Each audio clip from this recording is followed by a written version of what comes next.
Бәріне сәлем оқушылар, қалайсыңдар? Бүгін сендермен English Plus-тың 5-ші сыныбының 3-ші unit review'ін талқылайтын боламыз. Каналға бірден тіркел, комментарийге рахмет деп жаз, себебі бұл жақта жаңа видеолар өте көп болады. Когда каналда 10 000 подписчик және 100 комментарий болған кезде мен сендерге көрсетер сыйлығым бар. Сонымен бастаймыз. Бірінші тапсырмада сендерге айтады: Complete the sentence with the plural forms of the verb. Яғни мына сөйлемді көпше түрде жазуың қажет. Бастадық. There are 20 families in this village. Бұл жерде бар 20 отбасылар осы ауылда. Are there any old towns in your country? Бұл жерде бар ма ескі қалалар сенің мемлекетінде? Қостанай мен Талдықорған are interesting cities. Яғни Қостанай мен Талдықорғандар қызықты қалалар. There are 10 children in my drama class. Бұл жерде бар 10 балалар менің драма клубында. These clothes are for babies. Бұл киімдер сәбилерге арналған.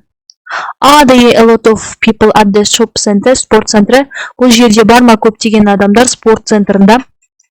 Sarah and Jane are popular names for women in the UK. Сара мен Джейн атақты есімдер әйелдерге Ұлыбританияда. Енді екінші тапсырмаға келдік. Екінші тапсырмада саған айтады: An article about two places. Complete the sentence. Мына сөйлемдерді толықтыруымыз қажет. Бастадық. There is a fantastic new restaurant in Hollywood in the USA. Бұл жерде бар керемет фантастикалық ресторан Голливудта, Америка, ақшта дейін солай. The shops are very expensive here. Бұл жерде дүкендер өте қымбат. Sometimes there are film stars in the cafe. Бұл жерде кейде бар фильм жұлдыздары кафелерде. Hollywood Island isn't a good place for film fans. Hollywood Ирландия, Голливуд Ирландия ол жақсы мекен емес фанаттарына. Бұл жерде кинотеатр жоқ. In this quiet village there is a disco. Бұл тыныш ауылда ешқандай дискотека жоқ. The village isn't near a noisy airport. Бұл жерде ауыл жоқ, шулы аэропорттың жанында. Үшінші тапсырмаға келдік. Үшінші тапсырмада сендерге айтады: There is a some any affirmative negative-пен толықтыруын қажет дейді. Бастадық. There are some cheap shops here. Бұл жерде бар бірнеше арзан дүкендер. There is a restaurant here, but there isn't good cafes. Кафе. Бұл жерде ресторан бар, бірақ бұл жерде жақсы кафеде бар. There aren't any quiet places in the city. Қалада ешқандай тыныш жерлер жоқ. There isn't a new school near here. Бұл жерде жаңа мектеп жоқ, жақын жерде. There aren't any discos in my city. Бұл жерде ешқандай дискотекалар жоқ менің қаламда. There are some noisy streets in New York. Бұл жерде бар бірнеше шулы көшелер Нью-Йоркте. There is a new cinema near the airport. Бұл жерде бар бір жаңа кинотеатр аэропорттың жанында. Төртінші тапсырмаға келдік.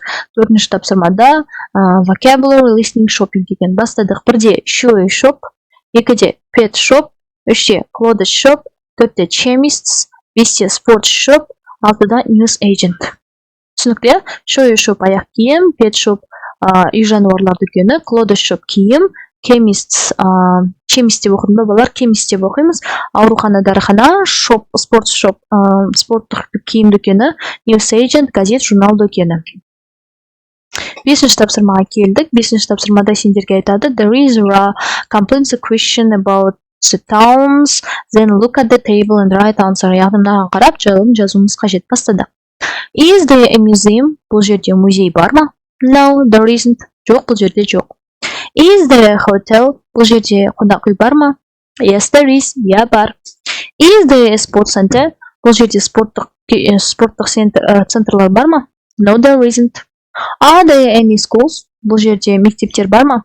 Yes, there are. Are there any parks? Бұл жерде бірнеше парктер бар ма? No, there aren't. Жоқ. Are there any Italian restaurants? Бұл жерде бірнеше итальяндық ресторандар бар ма? Yes, there are. Бар. How many schools are there? Бұл жерде қанша мектеп бар? There are two schools. Бұл жерде екі мектеп бар. How many Italian restaurants are there? Бұл жерде қанша итальяндық ресторан бар? There are two Italian restaurants. Бұл жерде екі итальяндық ресторан бар. Арғай 6 тапсырмаға келдік. Сәйкестендіру, яғни prepositionдармен сәйкестендіруіміз керек. Демеуліктер, иә.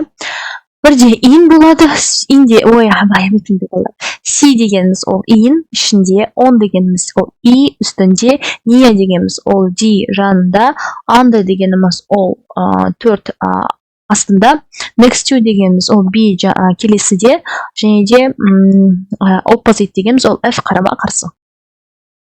Балалар түсінікті болса, каналға тіркеліп, комментарийге рахмет деп жазыңдар, себебі каналда жаңа видеолар өте көп болады.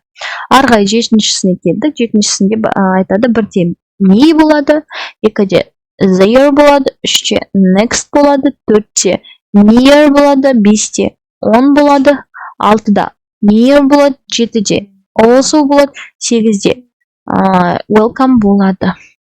Енді арғай 8-ші тапсырмаға келдік. 8-ші тапсырмада дұрысын таңдауымыз қажет. Бастадық. Norwich is in the East England. Яғни in жауабын таңдадық. It is 170 kilometers from the capital city New London.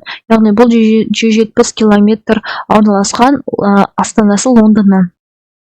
There are some interesting buildings in the old part of the city. Бұл жерде бар бірнеше қызықты ғимараттар қаланың ескі бөлігінде. There is also a big museum. Бұл жерде бар және де бір үлкен музей. There is a new shopping center in Norwich. Бұл жерде бар жаңа спорттық центр Норвичта.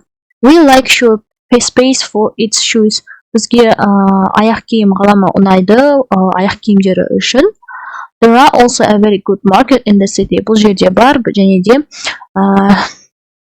жақсы дүкен қаланың ішінде. Балалар жалпы сабақ ұнаса каналға тіркеліңдер, комментарийге рахмет деп жазыңдар. Goodbye, have a nice day.